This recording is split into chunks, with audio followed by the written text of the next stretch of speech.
Okay, back for the last three. So here we have a function f of x, and it says for how many times is the instantaneous rate of change equal to the average rate of change. So normally I would just look at a picture of this and I would count it. So like that one would have one time.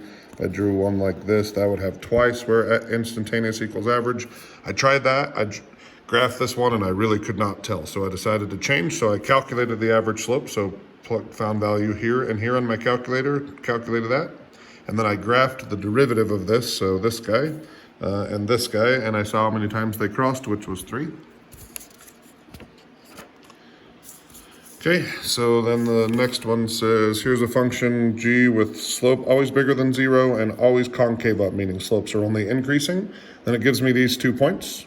So this would be a slope of 6 over 2, which is 3. It says, which of the following could be values for g of 6? Well, I have to go up more than 3 since slope is increasing. So eliminate 20 and 21, you get 22. The next one says, so it says, here's a table of f values, and it says g is the inverse of f. So g equals f inverse of 2.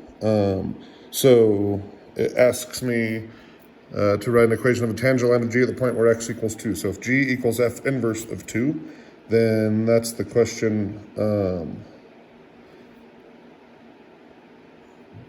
So it's saying g of 2 equals f inverse of 2. So f inverse of 2 is the question. And f of 2 is the question 2 comma what?